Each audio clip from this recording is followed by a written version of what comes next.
Qué bueno estar una vez más aquí en medio de todos ustedes para seguir caminando en este descubrir el significado de la fe, el credo. Acuérdense que habíamos visto dos momentos en los cuales tematizábamos qué es creer y cuál es el acto de fe, poco más o menos.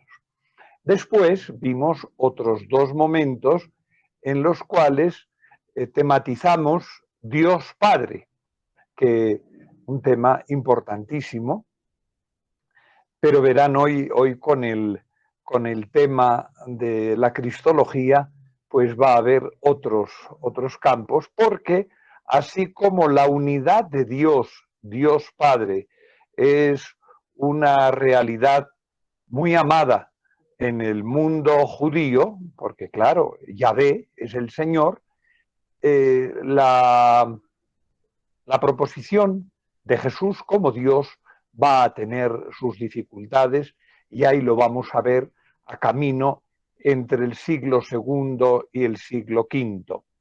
Bien, y nos ponemos en la presencia de Dios en el nombre del Padre y del Hijo y del Espíritu Santo. Amén. Y que la gracia de nuestro Señor Jesucristo, el amor del Padre y la comunicación del Espíritu Santo estén con todos ustedes. Bien, pues comencemos la tarea y tomamos el catecismo de la Iglesia Católica, que me parece pues sumamente pertinente, tiene una amplitud grande y sobre todo tiene pues gran número de citas de la Sagrada Escritura sobre todo, y es tan importante para conocer y tener las fuentes del conocimiento. El tema que tratamos hoy, que lo da en llamar el capítulo segundo, la numeración tiene ahí unos números, capítulos, artículos, párrafos, pues no siempre tienen toda la claridad que uno quisiera, porque a veces temas y subtemas, pero una vez que uno coge el modo de hacerlo, me parece sumamente práctico. Entonces, en este capítulo 2, teniendo en cuenta que habíamos visto el capítulo primero, habíamos visto creo en Dios Padre, me parece que era muy importante, los símbolos de la fe, porque el catecismo pues tiene, en esta primera parte tenía otras secciones, pero digo, no voy a entrar en esas especificaciones porque acaban siendo un tanto enredosillas, ¿no? Si es la sección, entonces comenzamos pues con este capítulo 2. El capítulo 1 era el Padre, el capítulo 2 es el Hijo y el capítulo 3 será el Espíritu Santo.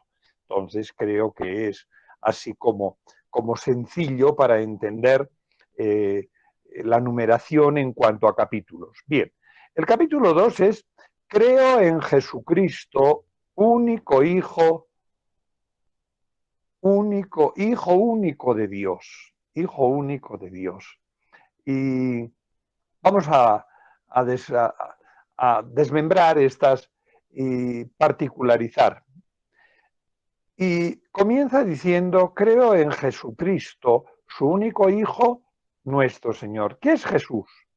La palabra Jesús, que es tan importante y tematiza el credo, la explicación del credo en el catecismo, que cuando se dice Jesús,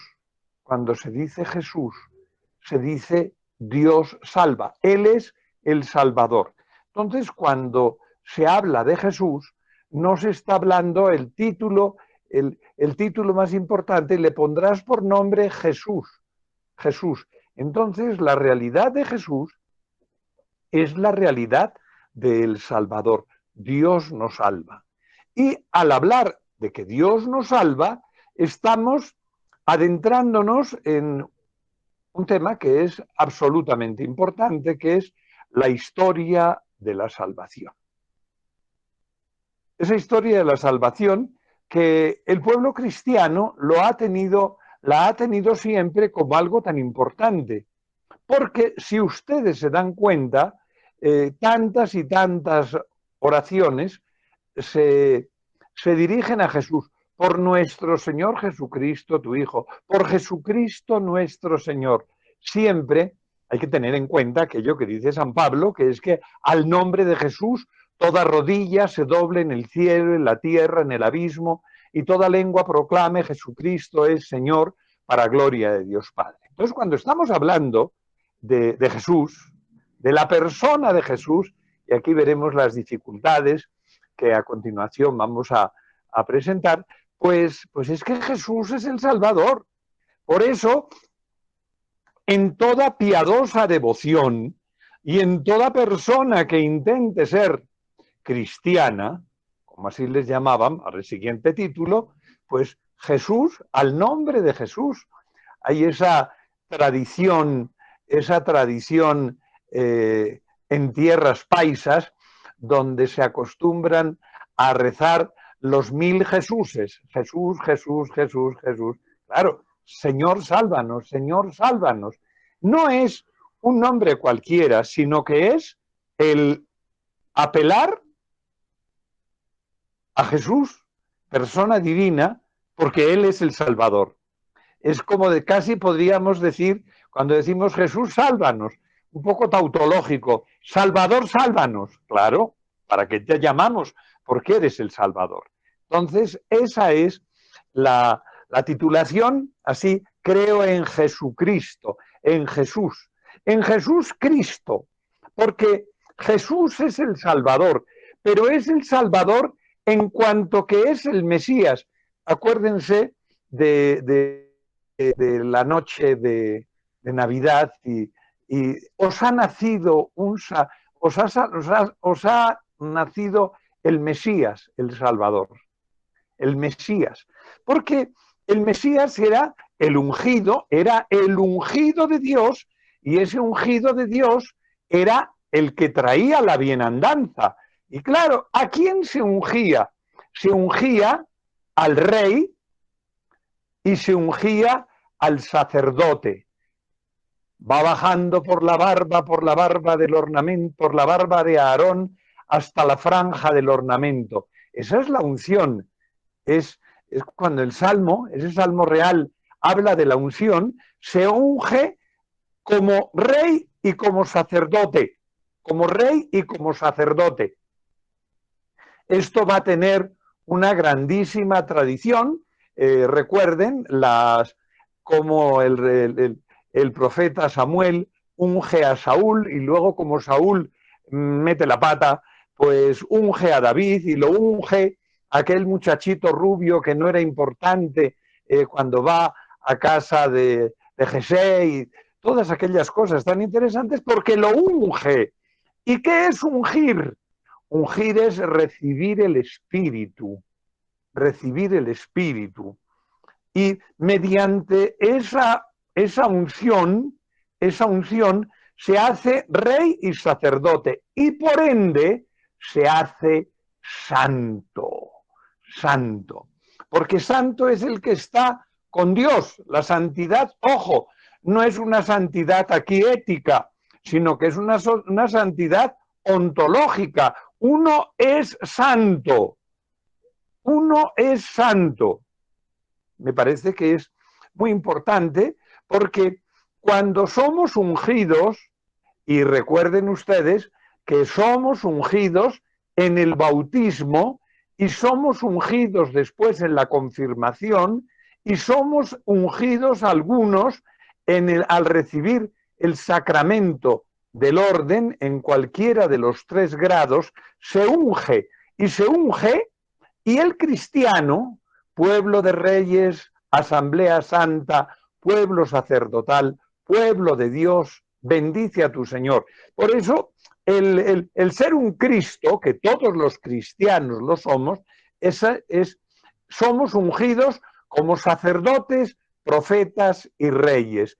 Y Cristo es el ungido por antonomasia. Cuando le dice a Pedro, le pregunta, ¿y tú eres el Cristo, el Hijo del Dios vivo? Tenemos que entender esa unción, que no le está diciendo cualquier cosa, sino que Él es el Santo de Dios. Por eso Jesús el Salvador, Cristo es el ungido. Y es el Hijo único de Dios. Hijo de Dios era una manera, diría yo, que normal en el Antiguo Testamento. Y es muy curioso el, el tomar la etimología de Barrabás. Barrabás es hijo del padre. Muy curioso ese. ¿Queréis que suelte a este o suelto a Barrabás? Y Barrabás es Bar, hijo de Abba, el hijo del padre. Es muy curioso. Por eso en el Antiguo Testamento, el hablar de que se es hijo del padre, de que se es hijo de Dios, era una categoría, entre comillas, normal, porque también en los pueblos circunvecinos se utilizaban estas categorías. Hay que pensar en, pues no sé, en cualquiera, pues uno de los importantes que el pueblo judío había tenido tanto contacto era con los egipcios y luego con los babilonios, y siempre es la misma categoría, hijo de Dios. Pero es distinto cuando Jesús le pregunta a Pedro y Pedro dice, tú eres el Hijo de Dios. Ya no está diciendo, tú eres el divino, tú eres el divino. Entonces, al decir que es el Hijo de Dios, es que es porque Jesús les ha enseñado ya que el Padre es su Padre, su papá, Abba, que es muy importante el tomar la traducción, sería tan bueno saber hebreo para entenderla con toda delicadeza. Ese Abba es el balbuceo, papá, va, y es el hijo, y claro, entonces Jesús no es el que tiene un título divino, sino que es el hijo, el hijo del papá, y Dios es su papá. Es muy curioso porque cuando nosotros somos hijos de Dios, Jesús siempre hace distinción, voy al Padre mío y Padre vuestro. Ahí hay una distinción clarísima porque Él es el Hijo con mayúscula. Bien, sigamos, es el Hijo único de Dios. Ahora continuaremos un poquito más adelante para ver las dificultades, insisto, de la historia, que son muy interesantes. Y después, Jesús Cristo, Hijo de Dios y Señor. Señor, Jesucristo, su único Hijo, nuestro Señor. Nuestro Señor. Kyrios es el Señor, el que manda, viene del griego. Hay unas estatuas en el Museo de la Acrópolis en Atenas, donde están los famosos Kyrios y las corais. Y los Kyrios eran los vencedores. Es muy curioso porque esas estatuas de los Kyrios, que son varones, son señores, son porque han ganado en competiciones. Y entonces les hacía una estatua en honor al jefe, al que mandaba en la competición, en los Juegos Olímpicos o cualquiera otros, porque en contra del Barón de Coubertin, los Juegos Olímpicos eran un comercio que tenía muchas sedes y entonces los atletas ganaban mucha plata, bueno, los que ganaban, claro, compitiendo en las diversas sedes. Es muy curioso porque el Barón de Coubertin dice que no, que los atletas eran así, gratis et amore. No. Están los escritos de cuánto ganaban y les daban sobre todo aceite y trípodes. Eran dos premios típicos que se les daba a los quirios. Y este es el quirios, que es el Señor, el Señor, el Señor. Recuerden que es la penúltima palabra que queda en griego en la liturgia romana, Kyrie eleison, Kyrie. Y luego en los improperios ha quedado como un resquicio de aquellos improperios, agios, oceos, agios, isquiros, agios, azánatos, eleisonimas. Santo Dios, Santo fuerte, Santo inmortal, líbranos, Señor, de todo mal. Este Kyrios, ¿y qué traduce el Kyrios? Que los escritos del Nuevo Testamento atribuyen a Jesús. Muy sencillo y una cosa maravillosa, porque es que el Kyrios se puede traducir de pronto muy propiamente con Yahvé. Yahvé. Yahvé es el Señor, teniendo en cuenta, claro, aquí tiene que hacerse toda una etimología muy curiosa, porque claro, el Kyrios de los quirios griegos eran los que estaban y los que mandaban y los que habían ganado, que es imagen que también utilizará San Pablo de manera tan pertinente. Son los que han ganado la competición, son los que mandan, son los señores. Y entonces tenemos que se traduce Yahvé por Kyrios y Kyrios por Señor, que es el que nosotros tenemos. Entonces, repito, el soberano, el que manda, el atleta jefe, el más sobresaliente, que es una manera de decir, pero es muy importante. Es el soberano, es el Padre y es el Hijo, que es lo que va a descubrir la teología del Nuevo Testamento. El Padre es el Señor, pero Jesús es el Señor. Entonces, cuando se dice Jesús es el Señor, es lo mismo que se dice del Padre. El Padre es Yahvé, pero Jesús es el Señor. Claro que todo este modo de decir tan apropiado y maravilloso que después la teología posterior va a redescubrir, está cargado de ese sentido teológico que se descubrirá absolutamente después de la resurrección. Pero recordemos, Pedro sí ya le llama. Pedro sí, claro, él había estado allá en el Tabor viendo que el Señor era el Señor. Bien. Y pues luego ya en Pablo, obviamente, pues son las cartas paulinas, tienen todo el valor de llamar a Jesús Señor, Señor, Kyrios, Kyrios, el jefe, el que gana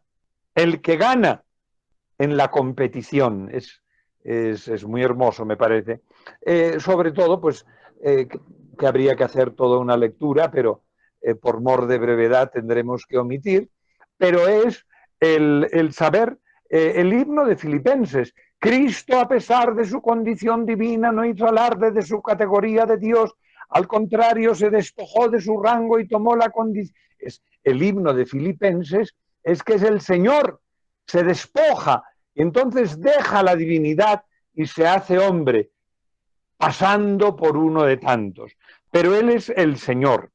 Entonces, esta manera de decir de que Jesús es el Cristo, tú eres el Cristo, el Hijo de Dios vivo, eres el Señor.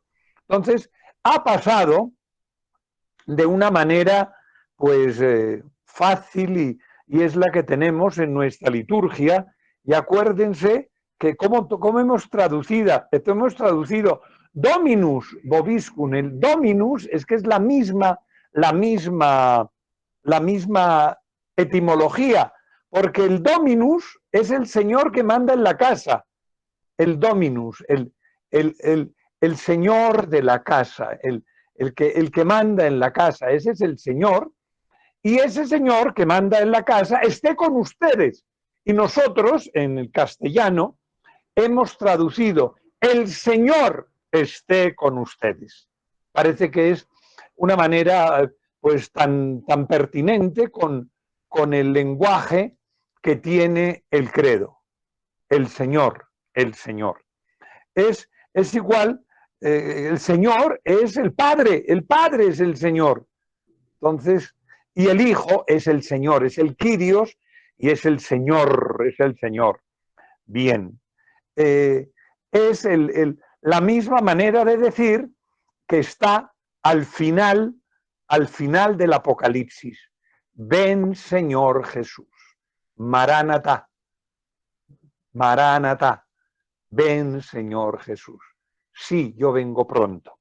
Bien, entonces podemos decir que son títulos que no digamos sinónimos porque no hay sinonimia, pero sí hay una participación en decir Jesús, Señor, Dios. Son como el día pasado hablábamos de cómo los atributos divinos son como las distintas facetas maravillosas de un gran diamante. Entonces los títulos de Jesús son títulos que lo que hacen es mostrar la inmensa riqueza de Jesús revelándosenos. Bien. Continuamos, después de esos títulos, insisto, me parecen importantísimos, que es Jesús, Cristo, Hijo único de Dios, Señor. Lo del Hijo único de Dios lo vemos un instante más atrás, un poquito después, porque me parece pertinente enfrentarnos a las dificultades que hubo en los primeros siglos de la Iglesia. Continuamos en una cosa que están ya el credo y dice Jesucristo, que fue concebido por obra y gracia del Espíritu Santo y nació de Santa María la Virgen. El Hijo de Dios es Hijo del hombre. Esta manera, como dice Daniel, y vi como un hijo del hombre. O sea, un humano, es 100% humano. Y esto, vamos a verlo a continuación, va a traer pues grandísimas dificultades, porque si es Dios, ¿cómo es hombre? Pues ya vamos a ver, eso lo decimos ya desde ahora, se dice la comunicación de idiomas, que lo que habla, lo que dice Jesús se puede atribuir al hombre Jesús como al Dios Jesús, porque Jesús es Dios y hombre. Eso se dice comunicación de idiomas por la unión hipostática, que suena así como es, pero no, es que hay una sola persona, hipóstasis es persona, entonces la unión hipostática. Continuamos en esta visión de el hombre, el Hijo de Dios hombre. Dice, primero hay una discusión que ha sido siempre típica y que sobre todo pues hay que leer el libro de San Anselmo de Canterbury. El otro día lo citábamos, el bueno de San Anselmo, que tuvo todas aquellas aventuras de que lo cogieron y que fue a Roma y se volvió y lo hicieron abad del monasterio de Bec y después fue obispo de Canterbury y en todas partes donde iba pues daba lección de filosofía. Me gusta muchísimo, qué pena con los presentes, pero escuchar a San Anselmo de Canterbury es leer y decirles a sus monjes en el monologium, el proslogium, como hablamos el día pasado, cuando hablamos de la creación, creo que es pues muy interesante, porque es que la creación se demuestra a priori y a posteriori, sobre todo en el argumento ontológico que pondrá, que lo dirá después, pues más bien Descartes, porque a Kant no le gusta, pero esos son argumentos de hacer un discurso sobre la racionalidad del conocimiento de Dios. Eso es muy bonito. Acuérdense de la lectura tan bonita hoy que de los Hechos de los Apóstoles, donde San Pablo les hace un sermón de Teodicea maravilloso a los atenienses en el Areópago. En la charlita del día de hoy comento que es el Areópago, que a veces suele tener una categoría importantísima. Esto es un areópago. Pues no conozco Atenas, sí conozco la foto del areópago. El areópago es una roca que era el pago de Ares, y el pago es la huerta, la finca de Ares, y Ares es el dios de la guerra, es Marte. Y entonces allá es donde está Pablo y les dice que él les viene a explicar sobre aquel Dios desconocido, lo cual es muy simpático, porque San Pablo puso todo el empeño en hacer un sermón, pero así, como decía el padre Luisito Velascoain, de dos yemas, un sermón maravilloso. Cuando lo acabó, los atenienses le dijeron sobre la Anastasia, la resurrección, nos hablas mañana. A los griegos no les gustaba la resurrección. Y entonces, pobre Pablo se quedó solo con Damaris y con el aeropagita Dionisio, que ni se sabe quién era. Pues entonces en la misma línea está el bueno de San Anselmo, en el Monologium y el Proslogium. Les invito a que lo lean, porque es interesante ver cómo hace una lección de filosofía para enseñarles a sus monjes cómo llegamos al conocimiento de Dios. Y este gran monje, San Anselmo y gran obispo, escribe un libro para contestar esta pregunta. ¿Por qué el Verbo se hizo carne? Y él, después de muchas disquisiciones, pues toma el credo niceno-constantinopolitano y dice: propter nos homines et propter nostram salutem, por nosotros los hombres y por nuestra salvación. Es y esto nos conecta con la maravilla de la creación como bondad inmensa de Dios. Ese Dios que es el Señor, pero viene a salvar a los pecadores, para que lo conociésemos, para que conociésemos su amor, para ser modelo de nosotros, para que participemos en su naturaleza. Este sería el resumen último del cur. ¿Por qué? Cur en latín quiere decir por qué. ¿Por qué? Cur Deus, Dios. Cur Deus homo. ¿Por qué Dios se hace hombre? Para salvarnos, lo cual pues muestra la inmensa bondad de Dios. Y cuando leía este último decía, para que participemos de su naturaleza divina. Siempre aquí, pues, volver a apelar una y millón de veces de nuestro padre San Agustín en su celebérrimo sermón de Navidad, cuando dice: Dios se ha hecho un humano para hacer de los humanos dioses. Claro, yo cuando digo esa frasecita, por si acaso hay alguno que sabe un poquito de metafísica y me dice: será hereje, eso que es de nuestro padre. Y yo siempre añado: analógicamente. Pero bueno, es una gollería filosófica. Continuamos. ¿Por qué se hizo hombre? ¿Y qué es la encarnación? La encarnación, tenemos que acudir a San Juan, el prólogo de San Juan. El prólogo de San Juan es la enseñanza de qué es la encarnación. Pues que Dios, desde toda su eternidad, siendo el eterno Hijo de Dios y el eterno Padre del Hijo y el eterno expirador del Espíritu Santo, el Padre y el Hijo, y el eterno expirado, el Espíritu Santo, se apiadan de esta humana naturaleza. Creo que tendrán que volverse a apiadar, y el Verbo se encarna, o tendremos que enterarnos que ya está encarnado, porque claro, a veces dicen: es que este mundo, qué pena, este mundo es la creación del Verbo. Entonces, que se espabile el Verbo, habrá que chantajearlo, pero ay, nos hace falta. La encarnación, pues la encarnación no es más que eso, es el prólogo de San Juan, y luego es la carta a los hebreos. Es que me has dado un cuerpo, es tan bonito la carta a los hebreos, que es que Jesús se hace hombre y siendo hombre es sacerdote para salvarnos.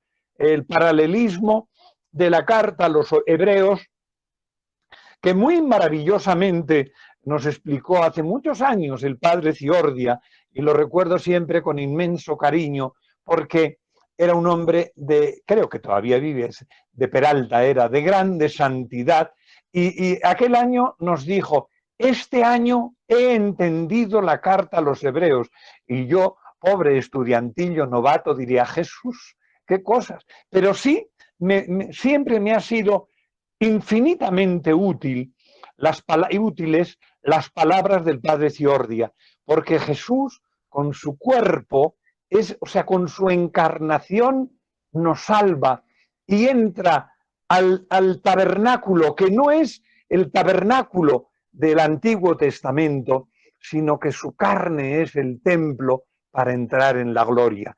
Esto es carta a los hebreos, y lo cual tenemos que verlo desde Filipenses, otra vez, Cristo se encarna, y la encarnación es una kenosis, o kenosis, no sé dónde anda la tilde, pero es igual, es un abajarse. Jesús es el verbo eterno del Padre, eterno desde toda la eternidad, y que se hace presente en la humanidad, dejando su divinidad, que solo aparece en los momentos que Dios quiere, pocos, pero es. Y entonces, ahí, esa es la encarnación.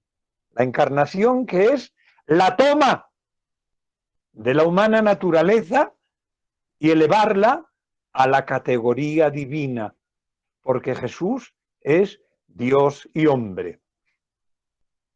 Es el signo de la fe cristiana. Si algo tenemos que entender es que somos cristianos. ¿Y ser cristiano qué es? Es ser seguidor de Cristo. ¿Y quién es Cristo? El Hijo de Dios.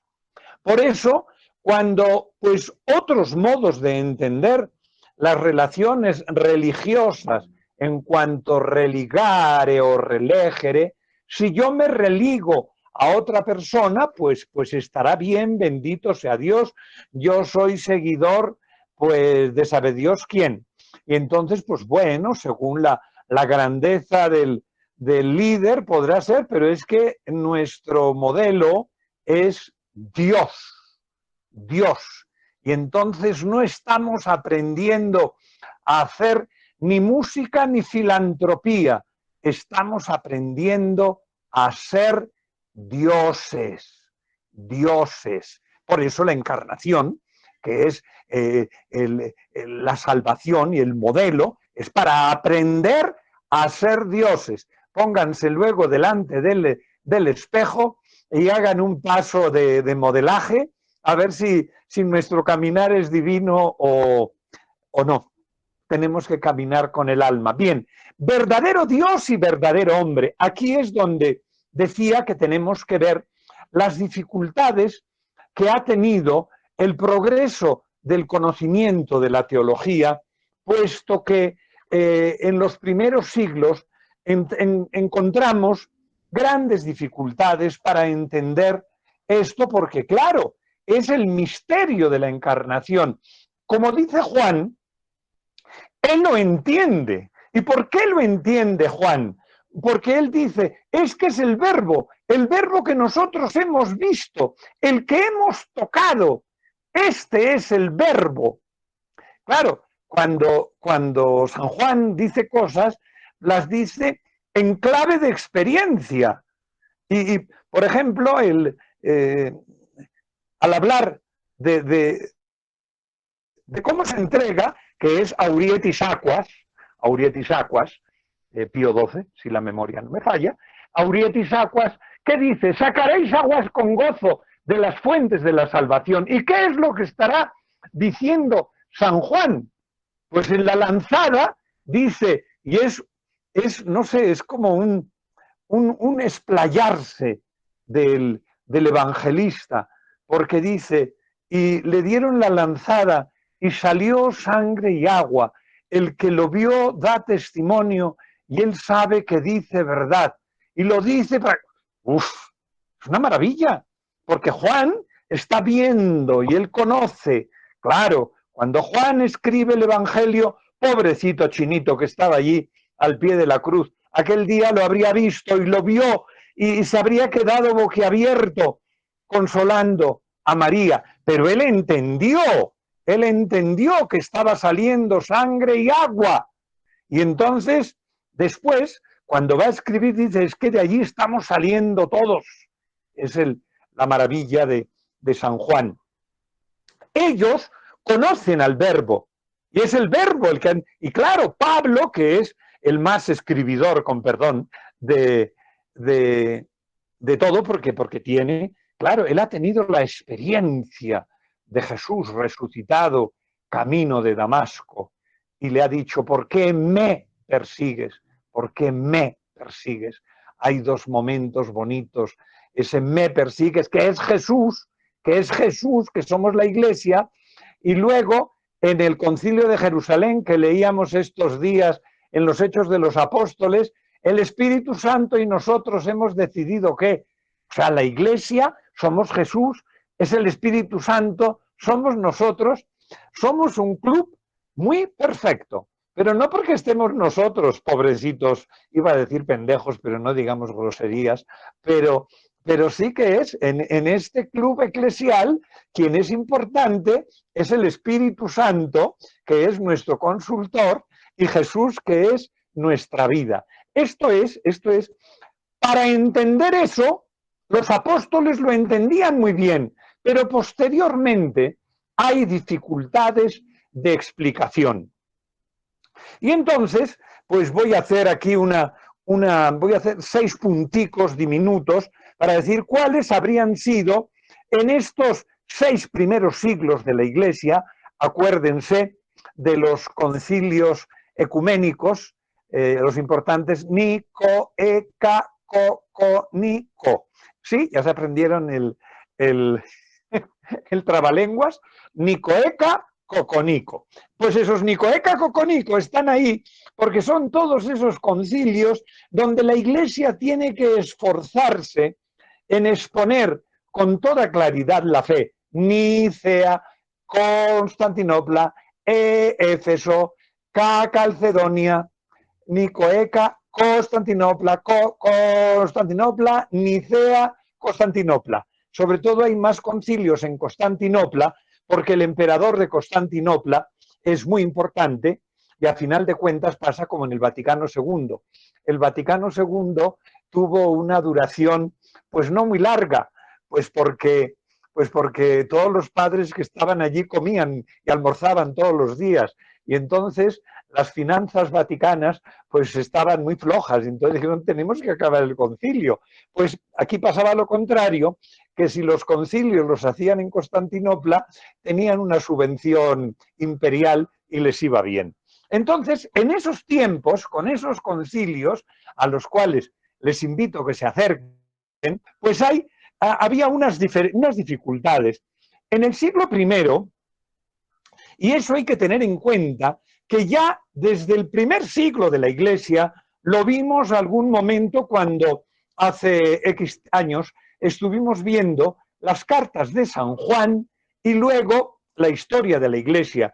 Pero en las cartas de San Juan, sobre todo en la primera, habla del anticristo. ¿Y quién es el anticristo? Los herejes, cualquier hereje de hoy en día.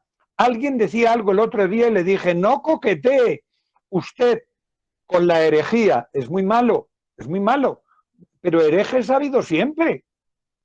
Profesores de matemáticas hay poquitos. Usted pregunta, 2 y 2, 5. Pues herejes también hay en el mismo aspecto. El docetismo.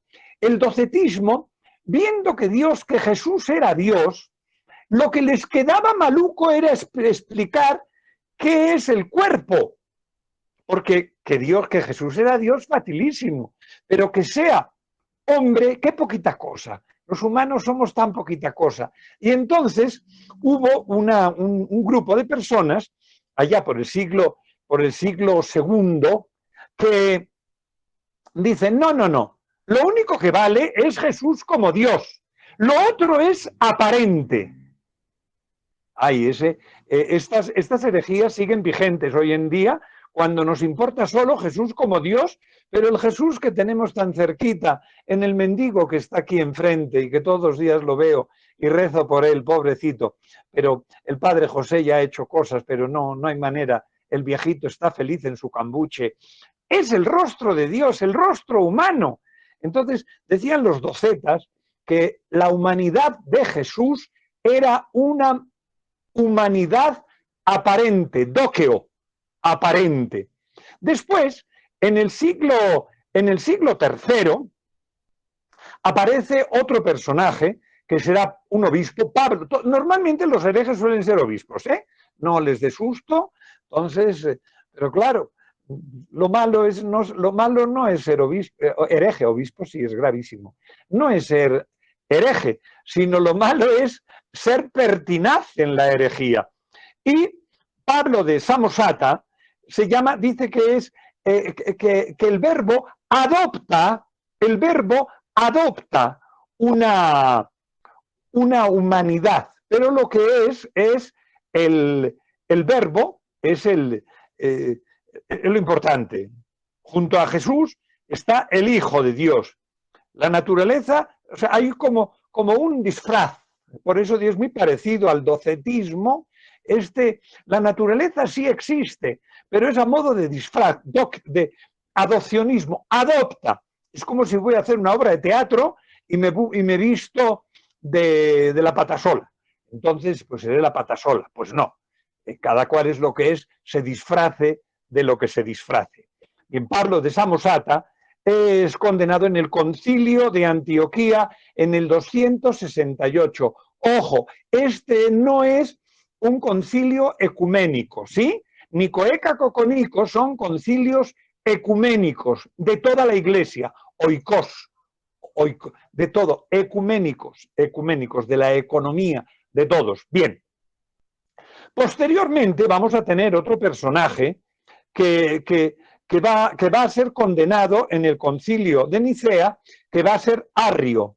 Arrio dirá que el verbo eterno del Padre es un Dios de segunda fila, no es sustancialmente con el Padre. Y dice que el Hijo de Dios salió de la nada, o sea que es una criatura, la primera, pero criatura. Es una pésima lectura del prólogo de San Juan. Y dice que es una sustancia distinta al Padre, o sea, que el Verbo de Dios, el Hijo de Dios eterno, no es tal, sino que es una criatura, la más importante. Y entonces, Arrio es condenado en el 325. Después habrá otro personaje, que será Nestorio, que dirá que existen el Hijo de Dios y el Hijo de María, y se juntan, y ahí hay unas explicaciones un tanto curiosas. La persona humana se juntó a la persona divina, y esto, por lo tanto, María no es la madre de Dios, sino que será la madre de Jesús. Por eso, los padres del Concilio de Éfeso, cuando se proclamó el dogma de la maternidad divina de María, hicieron la primera procesión con velas de la historia. Los padres conciliares salieron en procesión por la noche a celebrar que María era la Theotokos, la madre Zocos, Theos Tokos, madre de Dios, no la Theopollos. Pollos es llevar, no es que María llevó, no, engendró a Jesús, que es el Hijo de Dios. Entonces, es Nestorio, fue condenado en Éfeso en el 431.